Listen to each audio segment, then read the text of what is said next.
So gutka ಇದೆಲ್ಲ, so ಅದು ಹೇಗೆ ಸರ್, ಯಾವ ರೀತಿಯಾಗಿ ಅದು ಟಾಸ್ಕ್ ಫೋರ್ಸ್ ಇರುತ್ತಾ, ಯಾವ ರೀತಿಯಾಗಿ ಅದನ್ನ ನೋಡಿ, ಅದು ನಿಕೋಟಿನ್ ಮತ್ತು ಇದು ಮಸಾಲ ಜೊತೆಯಲ್ಲಿ ಇರಬಾರ್ದು ಅಂತ ಹೇಳಿ ಬಹಳ ಸ್ಪಷ್ಟತೆ ಇದೆ.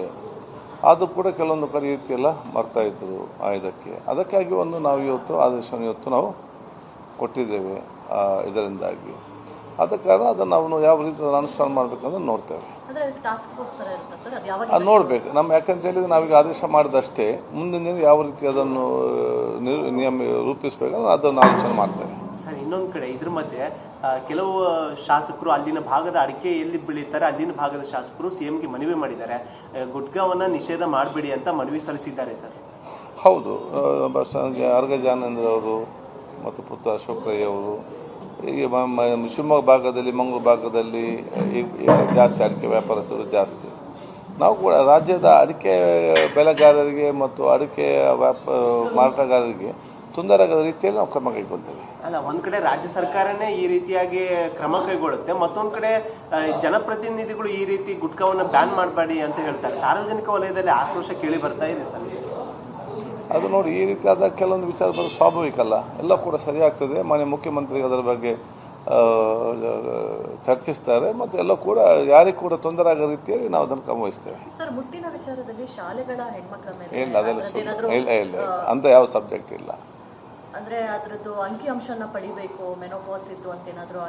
ಇಲ್ಲ, ಯಾವ್ದು ಕೂಡ ಚರ್ಚೆ ಆಗಲಿಲ್ಲ. ಋತುತಾರಿಗೆ ಸಂಬಂಧಪಟ್ಟಾಗೆ ಪಾಲಿಸಿ ತಯಾರಾಗ್ತಿದೆ, ಅದರ ನಂತರ ಬಗ್ಗೆ ನಾವು ಆಲೋಚನೆ ಮಾಡ್ತೇವೆ. ಈಗ ಇಲ್ಲ, ಸದ್ಯಕ್ಕಂತ ಯಾವುದು ಕೂಡ ಇದಲ್ಲ.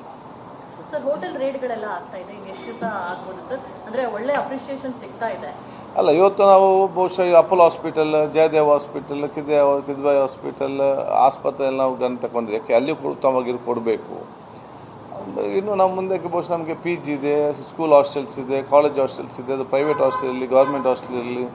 ನೋಡಿ, ಮಕ್ಕಳೆಲ್ಲ ಈಗ PGಗೆ ದೂರದಿಂದ ಬಂದಿರ್ತಾರೆ, ಅವ್ರ ಮಕ್ಕಳೇ ತಂದೆ ಇರುವುದಿಲ್ಲ, ಡೈಲಿ ಹೊರಗೆ ಊಟ ಮಾಡಲಿಕ್ಕೆ ಅಷ್ಟು ದುಡ್ಡು ಕೂಡ ಇರುವುದಿಲ್ಲ. ಇವರು ಕೊಡುವಂಥ ಊಟ ಕರೆಕ್ಟಾಗಿ ಕೊಡಬೇಕಲ್ಲ, ಬರೀ ಒಂದು ರೂಮ್ ಕೊಟ್ಟು ಬೇಕು ಊಟ ಕೊಟ್ಟರೆ ಆಗ್ತದ? ಅದನ್ನು ಭಾಳ ಗಂಭೀರವಾಗಿ ನಾವು ಪರಿಗಣಿಸ್ತೇವೆ. PGಯಲ್ಲಿ ಬಂದು ನಿಲ್ಲುವಂತಹ ಆ ವಿದ್ಯಾರ್ಥಿನಿ, ಯುವತಿಯರನ್ನು ಅವರ ಸ್ವಂತ ಮಕ್ಕಳ ಹಾಗೆ ನೋಡೋದಾದರೆ ಮಾತ್ರ ಅವ್ರು PG ಪ್ರಾರಂಭ ಮಾಡಬೇಕು, ಇಲ್ಲದಿದ್ದರೆ ಅವ್ರು PG ಪ್ರಾರಂಭ ಮಾಡಬಾರ್ದು. ಯಾರಾದರೂ PG ಪ್ರಾರಂಭ ಮಾಡಿ PGಯಲ್ಲಿ ನೆಲೆ ನಿಂತವರಿಗೆ ಇವತ್ತು ಸರಿಯಾದ ಊಟದ ವ್ಯವಸ್ಥೆ ಕೊಡೋದಿಲ್ಲ, ಅಲ್ಲಿ ಸ್ವಚ್ಛತೆ ಇಲ್ಲ ಮತ್ತು ಆರೋಗ್ಯಕ್ಕೆ ಅದಕ್ಕೆ ಪೂರಕವಾದ ವಾತಾವರಣ ಇಲ್ಲ, ಅದು ನಮ್ಮ ಮೆಂಟಲ್ ಪೀಸ್ ಮತ್ತು ಫಿಸಿಕಲ್ ಹೆಲ್ತ್ ಎರಡು ಈ ರೀತಿ ಎಲ್ಲಿಯಾದರೂ ನಮ್ಗೆ ಕಂಡು ಬಂದರೆ ಅಥವಾ ನಮಗೆ ಯಾರು ದೂರು ನೀಡಿದರೆ ನಾವು ಕಠಿಣ ಕ್ರಮ ತಗೊಳ್ತೇವೆ. ಅದಕ್ಕಾಗಿ ಎಲ್ಲ PG ಅವರಿಗೆ ಭಾಳ ಸ್ಪಷ್ಟವಾಗಿ ನಮ್ಮ ಮುಖಾಂತರ ಹೇಳ್ತೇನೆ, PGಯಲ್ಲಿ ಬಂದು ನಿಲ್ಲುವವರನ್ನು ಅವರ ತಂದೆ ತಾಯಂದಿರು, ಕುಟುಂಬ ದೂರ ಬಂದು ನಿಲ್ತಾರೆ. ಅವರ ಮಾನಸಿಕವಾದ ಒತ್ತಡ, ಅವರ ಕಷ್ಟ, ಅವರ ನೋವು ಹೇಳಲಿಕ್ಕೆ ಯಾರು ಕೂಡ ಅಲ್ಲಿಲ್ಲ.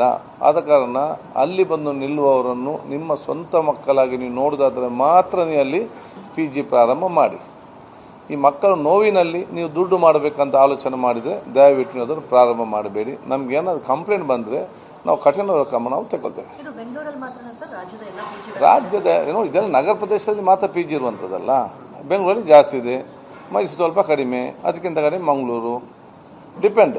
ಎಲ್ಲಿಯಾದರೂ ಕೂಡ ಅವರು ಚೆನ್ನಾಗಿ ನೋಡಿಕೊಳ್ಳಿ, ಇಲ್ಲದೆ PG ಯಾಕೆ ಪ್ರಾರಂಭ ಮಾಡಬೇಕು?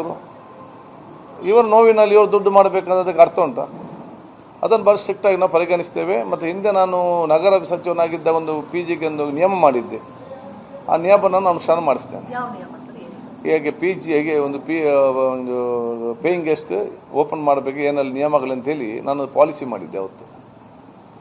ಆಯಿತು, ಅದನ್ನು ತಗೊಂಡು ಚರ್ಚೆ ಮಾಡಿ ಅದು ಹೇಗೆ ಕ್ರಮ ಕೈಗೊಳ್ಳಲು ನೋಡ್ತೇವೆ. ನಾನು ಮತ್ತು ಅದಕ್ಕೆ ಸಂಬಂಧ ಸಚಿವರ ಜೊತೆಯಿಂದ ಚರ್ಚೆ ಮಾಡ್ತೇವೆ.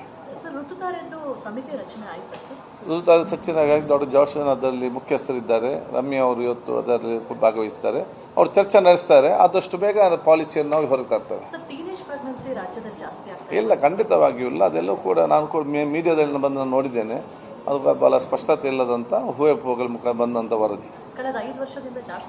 ಯಾವುದಂತ ಸಬ್ಜೆಕ್ಟೇ ಇಲ್ಲ, ಅದೆಲ್ಲ ಕೂಡ ಸುಮ್ಮನೆ ಅಂತ ಯಾವುದೂ ಕೂಡ ವರದಿ ಇಲ್ಲ, ಯಾವುದೋ ವಿಚಾರ ಕೂಡ ನಮಗೆ ಗೊತ್ತೂ ಇಲ್ಲ. ಅದು ಮಾಧ್ಯಮದಲ್ಲಿ ಅವರದೇ ಒಂದು ಲೆಕ್ಕಾಚಾರದ ಹಾಕಿರ್ಬೋದು.